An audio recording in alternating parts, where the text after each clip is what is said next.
नमस्कार दोस्तों, कैसे हैं आप लोग। आज की इस वीडियो में मैं आपके साथ हिंदुस्तान कंस्ट्रक्शन कंपनी के क्वार्टरली रिजल्ट के बारे में डिस्कस करने जा रहा हूं। कंपनी ने अपने मार्च क्वार्टर फोर फाइनेंशियल रिजल्ट को अभी कुछ दिन पहले डिक्लेयर किया था। तो आज की इस वीडियो में हम जानेंगे कि कंपनी का रिजल्ट कैसा रहा। अब आपके सामने है क्वार्टरली रिजल्ट। यहाँ पर मैंने जो रिजल्ट ओपन किया हुआ है कंसोलिडेटेड रिजल्ट है। इस रिजल्ट में हमें तीन सेक्शन पर अभी फोकस करना है। पहला है मार्च 2025 रिजल्ट, सेकंड है दिसंबर 2024 रिजल्ट, थर्ड है यहाँ पर मार्च 2024 रिजल्ट। तो सबसे पहले बात कर लेते हैं कि इस क्वार्टर में कंपनी की कितने करोड़ की रिवेन्यू जनरेट हुई है या कंपनी की सेल्स कितने करोड़ की हुई है। देखिए, इस क्वार्टर में कंपनी की 1374 करोड़ की रिवेन्यू जनरेट हुई है, प्रीवियस क्वार्टर में 1007 करोड़ की। और प्रीवियस ईयर मार्च 2024 में देखेंगे तो 1773 करोड़ की यहाँ पर रिवेन्यू जनरेट होती हुई नजर आई है। इसका मतलब कि कंपनी की रिवेन्यू को जब हम year on year wise compare करते हैं तो कंपनी की रिवेन्यू में एक अच्छा खासा गिरावट देखने को मिल रहा है। तो कंपनी की रिवेन्यू में अराउंड जब 12% की यहाँ पर गिरावट देखने को मिल रही है, जो कि इसके लिए एक निगेटिव पॉइंट है। बात कर लेते हैं खर्चों के बारे में, यानी कि एक्सपेंसेस के बारे में। इस क्वार्टर में कंपनी ने 1085 करोड़ के खर्चे किए हैं, प्रीवियस क्वार्टर में 1090 करोड़, प्रीवियस ईयर में 1891 करोड़ के खर्चे देखने को मिले हुए हैं। इसका मतलब कि इस क्वार्टर में कंपनी के जो खर्चे हैं वो भी यहाँ पर कम होते हुए नजर आए हैं, क्योंकि कंपनी की इस क्वार्टर में सेल्स कम हुई है, जिसकी वजह से यहाँ पर कंपनी के जो एक्सपेंसेस हैं वो भी यहाँ पर कम होते हुए नजर आ रहे हैं। अब हम बात कर लेते हैं ऑपरेटिंग प्रॉफिट के बारे में।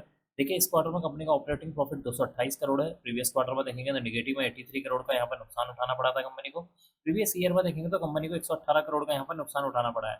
इसका मतलब कि कंपनी का जो ऑपरेटिंग प्रॉफिट है, जब हम उसको year on year wise compare करते हैं तो यहाँ पर कंपनी का जो ऑपरेटिंग प्रॉफिट है वो भी बढ़ता हुआ नजर आ रहा है, जो कि इसके लिए एक पॉजिटिव पॉइंट है। ओपीएम परसेंटेज यानी कि ऑपरेटिंग प्रॉफिट मार्जिन परसेंटेज की बात की जाए तो यहाँ पर 21% है।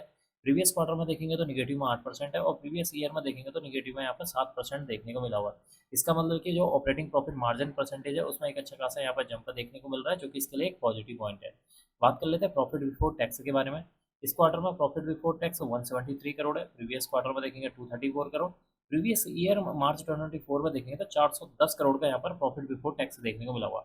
इसका मतलब कि इस क्वार्टर में कंपनी का जो प्रॉफिट बिफोर टैक्स है उसमें एक अच्छी खासी गिरावट देखने को मिल रही है।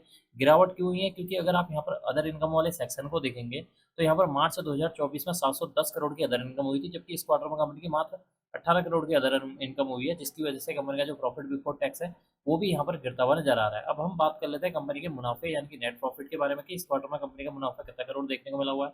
देखिए, इस क्वार्टर में कंपनी का जो मुनाफा है 90 करोड़ है, प्रीवियस क्वार्टर में निगेटिव में 39 करोड़ था। प्रीवियस ईयर मार्च 2024 में देखेंगे तो 246 करोड़ का यहाँ पर नेट प्रॉफिट जो है देखने को मिला हुआ है। इसका मतलब कि इस क्वार्टर में कंपनी का जो नेट प्रॉफिट है, अगर हम उसको year on year wise compare करेंगे तो कंपनी का जो नेट प्रॉफिट है उसमें एक अच्छी खासी गिरावट देखने को मिल रही है, जो कि इसके लिए एक निगेटिव पॉइंट है। अब हम बात कर लेते हैं ईपीएस यानी कि अर्निंग पर शेयर के बारे में, कि इस क्वार्टर में कंपनी का ईपीएस कितना देखने को मिल रहा है। देखिए, इस क्वार्टर में कंपनी का जो ईपीएस है 50 पैसे है, प्रीवियस क्वार्टर में देखेंगे निगेटिव में 21 पैसे, प्रीवियस ईयर मार्च 2024 में देखेंगे तो 1 रुपये 46 पैसे देखने को मिल रहा है। इसका मतलब कि इस क्वार्टर में कंपनी का जो ईपीएस है उसमें भी एक अच्छी खासी गिरावट देखने को मिल रही है, जो कि इसके लिए एक निगेटिव पॉइंट है। तो कुल मिलाकर देखा जाए, कंपनी का जो रिजल्ट है इस क्वार्टर में ज़्यादा खास देखने को नहीं मिला हुआ, क्योंकि कंपनी के सेल्स की बात की जाए तो उसमें अराउंड जो 12% की गिरावट देखने को मिल रही है। कंपनी का जो ऑपरेटिंग प्रॉफिट है उसमें एक अच्छी खासी यहाँ पर जंप देखने को मिल रही है, जो कि इसके लिए एक पॉजिटिव पॉइंट है। कंपनी के अगर हम प्रॉफिट बिफोर टैक्स की बात करेंगे तो उसमें एक अच्छी खासी यहाँ पर गिरावट देखने को मिली हुई है, क्योंकि इस क्वार्टर में कंपनी का जो अदर इनकम है वो कम आई है, जिसकी वजह से कंपनी का जो प्रॉफिट बिफोर टैक्स है और कंपनी का जो नेट प्रॉफिट है और कंपनी का जो ईपीएस है उसमें एक अच्छी खासी गिरावट देखने को मिल रही है। तो कुल मिलाकर कंपनी का जो इस क्वार्टर में रिजल्ट है वो निराशाजनक देखने को मिल रहा है। अब मैं इस वीडियो को यहीं पर एंड कर देता हूँ। उम्मीद करता हूँ कि आपको यह वीडियो पसंद आई होगी। अगर आपको यह वीडियो पसंद आई तो please like share and subscribe करना ना भूलें। Thank you.